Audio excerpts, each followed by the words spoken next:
छत्रपति शिवाजी महाराज के इस पावन धरती को, मराठा भूमि को मैं प्रणाम करता हूं।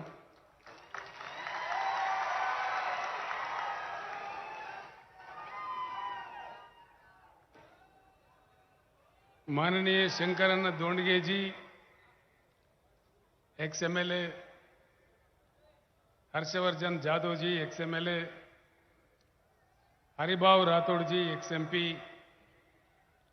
श्री नागनाथ घिसेवाड़ जी, श्री सुरेश गायकवाड़ जी, श्री यशपाल भिंगे जी,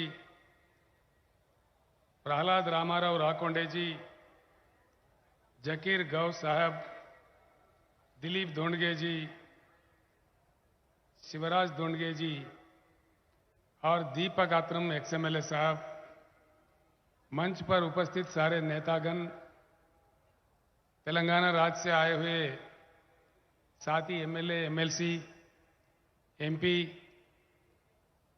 और नांदेड़ जिले के चौ तरफ से आए हुए किसान भाइयों को, बहनों को, सारे लोगों को मैं विनम्र पूर्वक प्रणाम करता हूं।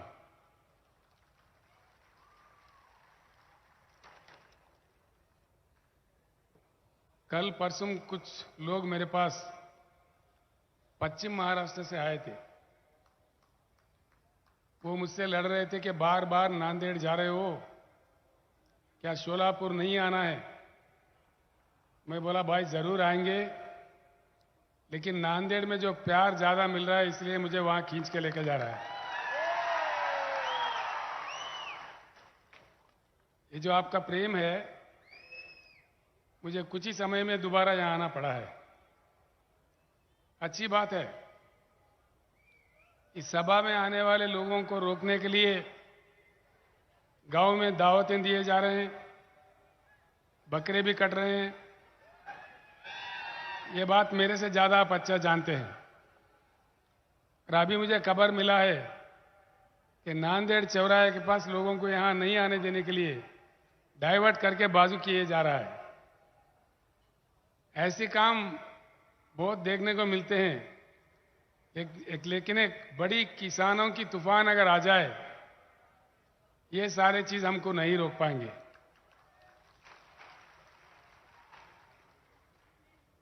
पीछे जब मैं नांदेड़ में आया था, यहां के उप मुख्यमंत्री, माननीय भूतपूर्व मुख्यमंत्री भी रहे हो,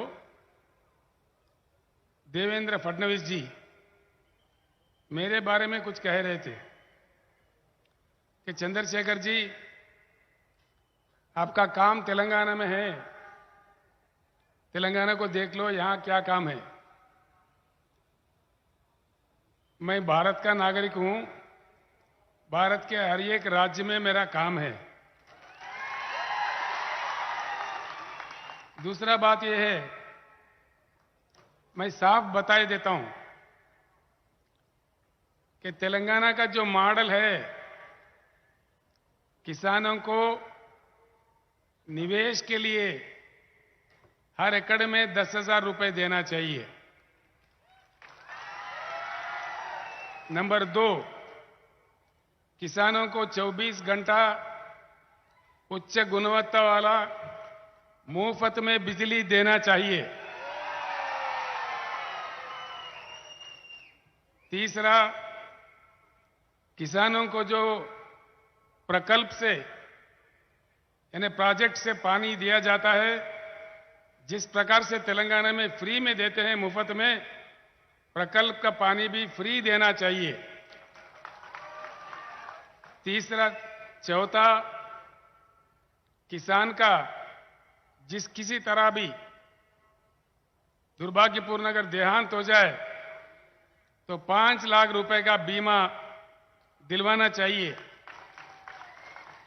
पांचवा, किसानों का जो पैदावारी है, सारा का सारा पैदावारी जिस प्रकार से तेलंगाना राज्य में 7,000 केंद्र खोल के, खरीदारी केंद्र खोल के सरकार ही एक एक दाना खरीदता है, उस प्रकार से महाराष्ट्र में भी किसानों का पूरा पैदावारी खरीदना चाहिए।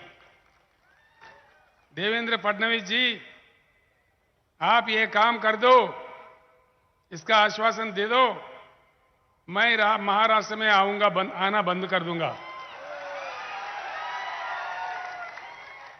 मुझे अगर रोकना है महाराष्ट्र में आने से तो इसका अमल करो, मेरा काम खत्म हो गया।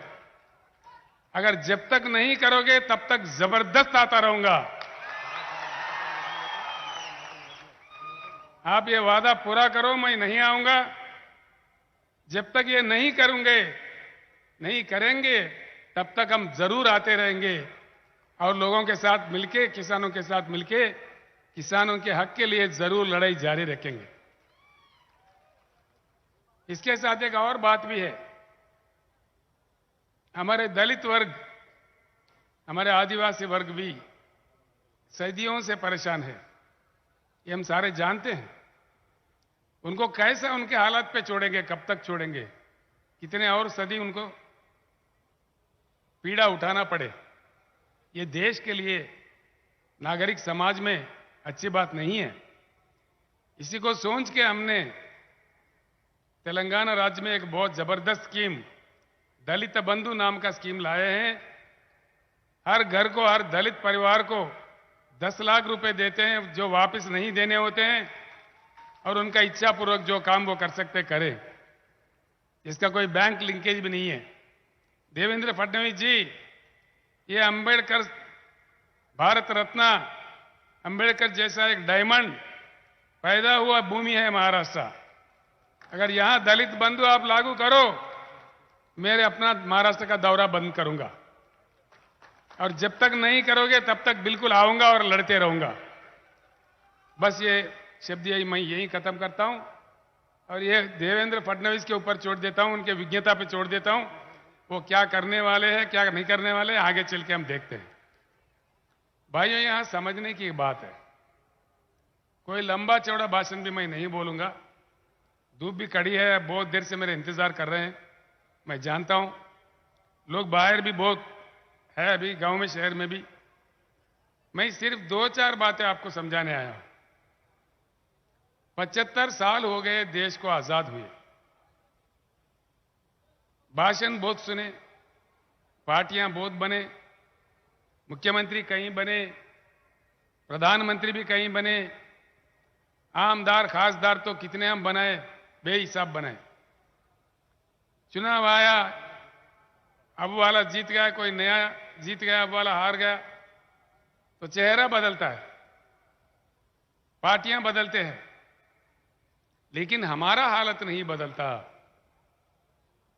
मेरा आपसे प्रार्थना है, पिछली बार भी मैंने कहा था नांदेड़ में, मेरे बात यहीं सुन के यहीं छोड़ के मत जाइए। खास तौर पर जो बुद्धिजीवी है, जो पढ़े लिखे लोग हैं, जो मेरे युवा भाई है, जो मेरे युवा बहनें हैं, माएँ हैं, मैं आपसे प्रार्थना करता हूं, मेरे बातों को जरूर याद रखें और अपने गांव या बस्ती में जाने के बाद अपने साथियों के साथ, अपने गांव वालों के साथ जरूर चर्चा करें कि सच कितना है, झूठ कितना है। चर्चा करके आप खुद फैसला ले लें। देखिए, इस देश में 75 साल का आजादी के समय में देश के किसने की हुकूमत चलाया, किसका हुकूमत चला? सिर्फ 2 पार्टियां देश पर राज करें। 75 साल में 5 साल के लिए 2-4 प्रधानमंत्री बने, वो वीपी सिंह है, चरण सिंह है, मोरारजी देसाई थे, इधर से देवेगौड़ा जी थे, बस यही लोग थे। बाकी 70 साल, गौर करें इस बात पे, 70 साल किसी ने हुकूमत किया हिंदुस्तान पे तो सिर्फ 2 ही पार्टियां हैं। 56 साल कांग्रेस पार्टी और 54 साल कांग्रेस पार्टी, 54 इयर्स, और 16 साल लगातार भाजपा। कांग्रेस ने रूल किया और बाद में अब भाजपा रूल कर रही है। कुछ फर्क देखा है आपने? कुछ फर्क देखने को मिला? कुछ महसूस हुआ फर्क? क्या फर्क पड़ा? उन पार्टियों के लिए फर्क पड़ा होगा, पार्टियों के नेता के लिए फर्क पड़ा होगा, किसी के कांग्रेस का मंत्री पद जाके इनको भाजपा वाले को मंत्री मिला होगा, लेकिन जनता को क्या मिला, किसान को क्या मिला? किसान का हालत क्यों नहीं बदला? दया करके सोचिए। मैं राजनीति नहीं बोल रहा हूं, ये राजनीति आखिरी में बोलूंगा, लेकिन अब जो बात मैं कह रहा हूं कि ये सच है झूठ है, दिल पे हाथ रख के सोचिए। दोनों पार्टियों में कोई फर्क दिखा, कोई अंतर दिखा? कोई फर्क नहीं है। फिर इसको हराओ, उसको जिताओ, इसको जिताओ, उसको हराओ, इसमें क्या मजा है? पहचानने की बात कहां है? चाबी किधर है? चाबी कहां है हमारे हाथ में। देखते हैं कितना ताकत है।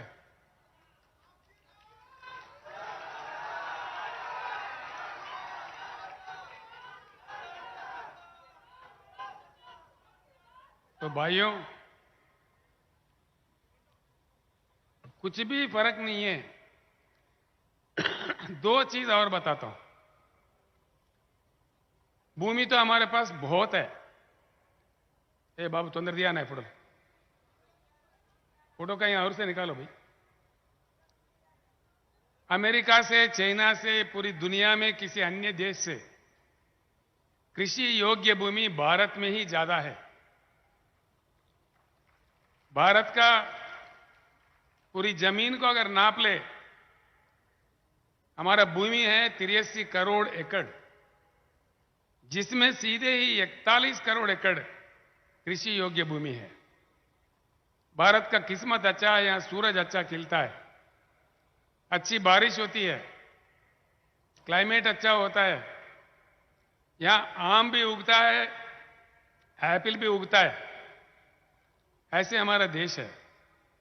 ये सब कुछ रखते हुए सबसे बड़ा संसाधन जो मानव संपत्ति है, 1,40,000 करोड़ आबादी है हमारे देश का। ये सब कुछ हमारे पास है, लेकिन हमारे बच्चे हमारे देखते देखते मैकडोनाल्ड का पिज्जा खा रहे, फॉरेन कंपनीज के दुकानों में जाके डबल रोटी खरीद रहे। क्या ये हमारा किस्मत है? क्यों ये स्थिति है? दूसरी बात है, मैं कुछ समय के लिए एरोप्लेन में आ रहा था हैदराबाद से, उसके बाद नांदेड़ में उतरने के बाद हेलीकॉप्टर से आ रहा था। जमीन पूरा सूखा सूखा दिखता है। क्यों? पानी नहीं है। पानी, ये बात जरूर मन में रखे और जानकारी ले लें हर भाई, हर किसान नेता। हिंदुस्तान के 41 करोड़ एकड़ जमीन को सिंचन के लिए भरपूर पानी देने के लिए जरूरत से ज्यादा पानी की उपलब्धि इस देश में है। देश के नदियों में 75,000 टीएमसी पानी बहता है, जिसमें से सिर्फ 19,000 टीएमसी उठाया गया। बाकी 50,000 टीएमसी हर साल हमारे आंखों के सामने, सारे भारत के जनता के सामने, प्रधानमंत्री, कहीं मुख्यमंत्री, आमदार, खासदारों के सामने, हमारे आंखों के सामने से गुजरते हुए बंगाल के खाड़ी में जा रहा है। गोदावरी निकलता है महाराष्ट्र से, कृष्णा निकलता है महाराष्ट्र से। महाराष्ट्र में कोने कोने में, चप्पा चप्पे में पीने के पानी नहीं मिलता, सिंचन के लिए पानी नहीं मिलता। फिर क्या मिलेगा भैया? पानी के लिए अमेरिका को सलाम करने की जरूरत नहीं है, कोई रशिया से मांगने की जरूरत नहीं है, कोई चाइना देश के पेट में मुंडी डालने की जरूरत नहीं है, या किसी को भीख मांगने की जरूरत नहीं है। हमारा अपना भगवान का दिया हुआ, प्रकृति का दिया हुआ, हमारे जनता का, हमारे देश का अपना संपत्ति है। जरूरत से ज्यादा पानी रखते हुए देश के किसान पानी से क्यों वंचित है? इस एक बात पे सोचिए, बस बात पूरा समझ में आ जाएगा। पानी नहीं है, किसी को भीख मांग रहे, बात अलग है, लेकिन पानी है और पानी जरूरत से ज्यादा है। सवाल यही है कि वो पानी समंदर में न जाते हुए जमीन पे आए और पूरे हिंदुस्तान को हरा भरा कर दे, या ऐसे ही हम रह जाए। क्या चाहिए? पानी आना चाहिए कि नहीं आना चाहिए? आना चाहिए, पक्का।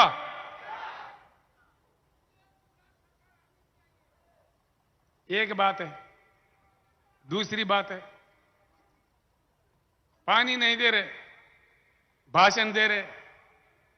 भाषण सुनो तो माइक पड़ जाएंगे, सुन सुन के चक्कर आके पड़ जाएंगे हम लोग। कितने झंडे, कितने नेता, वोट के समय में कितना गुमराह। आज भी सभा में लोगों को नहाने देने के लिए बकरे क्यों काट रहे भाई? अच्छा, एक बात है। दूसरी बात, करंट नहीं दे सकते। क्यों नहीं देते? क्यों करंट नहीं देते भाई? क्या क्यों नहीं देते?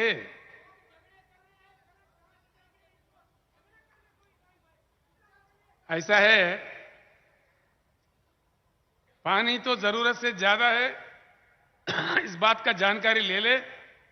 अगर है, आपको जानकारी हो गया, तो पूरे जनता को जगाइए और युद्ध कीजिए मेरे साथ में। पूरे पानी जमीन पे आ जाएगा और भरपूर हर एकड़ को पानी मिलेगा। ये मेरा वायदा है आपके साथ।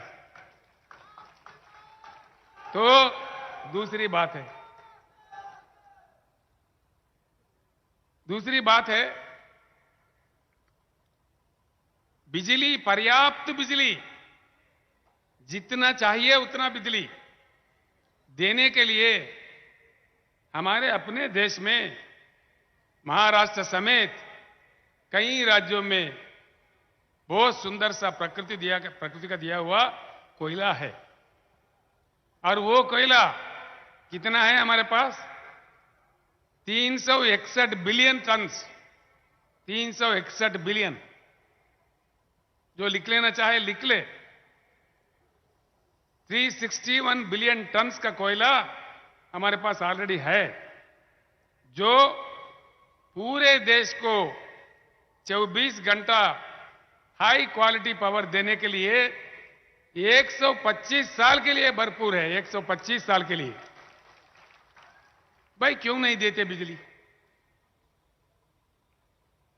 किसान और जनता, सरकार से हम चांद सितारे थोड़ी मांग रहे,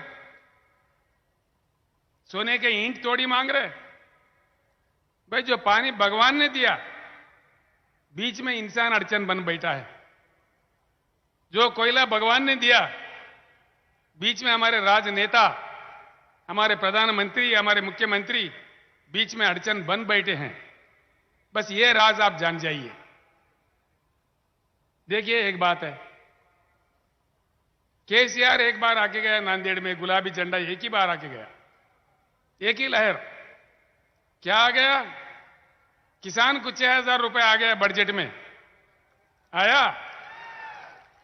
आया कि नहीं आया? पहले क्यों नहीं आया भाई? पहले क्यों नहीं दिया? अब समझ जाओ इसमें गुलाबी झंडा में क्या ताकत है। पहले क्यों नहीं दिया, मैं पूछ रहा हूं। ये 6,000 भी देने का ढंग कैसा? अंगार पे पानी छिटकते ना, इस तरह बीक डाला जैसा। नहीं चाहिए हमें 6,000 रुपये, हमें चाहिए 1 एकड़ में 10,000 रुपए निवेश के लिए। चाहिए कि नहीं चाहिए? लड़ेंगे इसके लिए। किसान भाइयों को इस लोहा के सभा से मैं एक बात स्पष्ट रूप से कहना चाहूंगा। ऐसा नहीं है कि हमने जंग नहीं लड़ी, हमने लड़ाइयां नहीं लड़ी, ऐसा नहीं है। 75 साल से लगातार लड़ाई जारी है। हरियाणा के भूमिपुत्र सर छोटू राम के जमाने से, महेंद्र सिंह टिकायत के जमाने से, प्रोफेसर नंजुंडा स्वामी बेंगलुरु से, और यहां के शरद, मुझे मालूम है, शरद जोशी के जमाने से कितने लड़ाइयां हम लोग लड़े। अभी अशोक नवले, उनके नेतृत्व में 10,000 लोग पैदल चले नासिक से मुंबई तक। इससे पहले तो 50,000 चले। हमारे दशरथ सावंत काका जो अहमदनगर से यहां बैठे हुए हैं, 84 साल उनका उम्र है, 84 इयर्स। वो सारे जिंदगी लड़ते रहे शरद जोशी के साथ, किसी और के साथ, किसी और के साथ, अभी भी लड़ रहे। एक बात सोच लो, प्याज के दाम के बारे में, गन्ना के दाम के बारे में, कहीं और पैदावारी के बारे में, हर साल हमें क्यों लड़ना पड़ता है? हर साल हमको रोडों पर क्यों उतरना पड़ता है? क्या यही हमारे नसीब में लिखा है? यह बात सोचिए जरूर। मैं इतना ही कहता हूं आपसे। दूसरा एक बात कहता हूं, अगर हम लोगों को ही, किसानों के लिए ही लड़ना पड़ता है, तो रोडों पे उतरना पड़ता है, भूख हड़ताल करना पड़ता है, तो फिर हमारे आमदार कहां गए, जिनको हमारे प्रतिनिधि चुन के हमने भेजा है असेंबली में, पार्लियामेंट में? वो कहां सो रहे हैं इतने साल से? गुवाहाटी भाग रहे। बस कौन किधर भाग रहे मुझे उससे वास्ता नहीं है, ये आप लोगों का आवाज है। मेरा एक ही विनती है, अब कब तक लड़ेंगे? जिंदगी तमाम लड़ते रहेंगे? सारे जिंदगी लड़ाई के लिए पैदा हुए हम लोग। देखिए लड़ाई कहां तक लड़े, ये नहीं है कि किसान नहीं लड़े। अभी हम सबके सामने वहां बैठे हैं हमारे भारत राष्ट्र समिति के राष्ट्रीय किसान मंच के अध्यक्ष गुरनाम सिंह चडोनी जी। उनके ऊपर 100 केस करे, वो हरियाणा से, कुरुक्षेत्र से 100 केस बनाए उनके ऊपर। 13 महीने लगातार किसानों ने धरना दिया, और उस धरने के समय में 750 किसानों ने अपने प्राण त्याग दिया। ऐसा नहीं है कि हम नहीं लड़े। हुआ क्या, नतीजा क्या मिला? आप ये बात दिल पे लेके सोचिए दया करके। ये कोई आम राजनीति का सभा नहीं है, एक चिंतन शिविर है मेरे हिसाब से। हर एक बात मेरा दिल में रखिए। जो आग मेरे दिल में है, वो अगर आपके दिल में आ जाए तो काम बन जाएगा। जिस दर्द से मैं कह रहा हूं, उस दर्द अगर आप लोगों के दिल में पैदा हो तो बन जाएगा काम। मैं यही चाहता हूं कि हमारे किसान का भलाई हो। बिल्कुल 750 किसानों का मृत्यु हुआ, कम से कम देश के प्रधानमंत्री एक शब्द नहीं बोले। लेकिन जब चुनाव आता है, उत्तर प्रदेश में, पंजाब में चुनाव आया, तो मीठी मीठी बातें बोल के किसानों से माफी मांग लिया। हम तो पागल है, माफी मांग लिया तो बस खत्म हो गए, खुश हो गए, फिर वोट दे दिए झूठी कहानियां सुन के। फिर क्या हुआ वायदा? कुछ हुआ? उसका नतीजा कुछ निकला? कुछ नहीं निकलेगा। ऐसे ही जब कभी अब आंदोलन पर उतर आते हैं, जब कभी हम इकट्ठे होने लगते हैं, जब कभी हमारे ताकत दिखने लगते हैं, बस अंगार पे पानी छिटके जैसा कोई माफी मांगता है, कोई 6,000 का भीख देने का प्रयास करता है, कोई और ड्रामा करता है। क्यों भाई? 6,000 क्यों? 10,000 क्यों नहीं देते? क्या नहीं लेना चाहिए? आज मैं ये बात कर रहा हूं, क्यों देते, क्यों लेना चाहिए? बस ये बात दिल में रख लो किसान भाइयों और मजदूर भाइयों और मेरे दलित भाइयों। कोई किसी से भीख मांगने की जरूरत नहीं है। इसीलिए मैंने नारा दिया है बहुत सोच समझ के, अब के बार किसान सरकार। भाई वोट किसी और को क्यों दो और भिखारी बन के दरखास्त लेके क्यों घूमो उसके पीछे। हम खुद बन जाएंगे आमदार, हम खुद बन जाएंगे खासदार, क्यों नहीं बनाएंगे? क्या ताकत नहीं है हम में? नहीं है? नहीं सुनने आ रहा मुझे? हम में वो ताकत है? अगर ताकत है तो हम खुद बन जाएंगे, क्यों दूसरों को जिताओ और उनके पास खासा लेके फिरो। बस ये चाबी है। इस एक बात को जब हम समझे, सारी बातें सामने आ जाएंगी। मैं एक ही मंत्र देता हूं, इस देश में जब तक हम अलग अलग रहेंगे, जाति के नाम पर, धर्म के नाम पर हम बटे रहेंगे, तब तक हम ऐसे ही रहेंगे। हमारे किसान आत्महत्या करते ही रहेंगे। मेरा विनती आपसे एक ही है, जब आप इकट्ठे हो जाओ तो देखो कैसा आप 6000 आ गया, उसके बाप भागते भागते अपने गलियों में आ जाएगा। मैं आपको एक मंत्र देता हूं, किसान के एकता ही एकजुट होना ही इसका मंत्र है। तो कब तक, कहां तक हम एकजुट हो पाते हैं, इसमें हमारा नतीजा मिलता है। इसका नतीजा यहीं से मिलेगा। मैं आपसे एक ही बात, सरकार हमारी तरफ क्यों नहीं पलट के देखते 75 साल के बाद? मतलब क्या है? हमको इजी ले रहे हैं। भाई किसान बेचारा कहां जाएगा? या तुमको देगा या मुझे देगा, या भाजपा को देगा या कांग्रेस को देगा, या रीजनल पार्टी एक दो है तो या उनको देगा तो या इनको देगा। कहां जाएगा? क्या वोट नहीं डालेंगे क्या? ये उनका सोच है। तो इसलिए हमारे बातों को कोई दिल पे नहीं लेता। मेरा आपसे प्रार्थना है, भरपूर पानी अगर हर खेत में, हर एकड़ में चाहिए, भरपूर करंट हमारे किसान को फ्री में चाहिए, तो एक झलक दिखाइए, एक ही झलक, एक झलक। ये मैं आज इस लोहा के सभा से ऐलान करता हूं, अभी मैंने बीआरएस पार्टी का रजिस्ट्रेशन भी करवाया। महाराष्ट्र के लोकल बॉडी चुनाव में, आगामी पंचायत राज इलेक्शन में हर जिला परिषद में गुलाबी झंडा खड़ा हो जाएगा। पूरे जिला परिषद का मुकाबला करेंगे। आप गांव गांव में अपना ताकत दिखाइए। कौन कौन भाग के नहीं आता मैं देखता हूं। केंद्र सरकार आ जाएगा, राज्य सरकार आ जाएगा। एक बात सोच लो, यहां बैठा है मेरे भाई बाबूराव कदम जी, ये 3-4 साल से संघर्ष कर रहा है। और हमारे गणेश कदम जो युवा नेता है धर्माबाद से, वो लोग कई सालों से ये लोग कर रहे काम।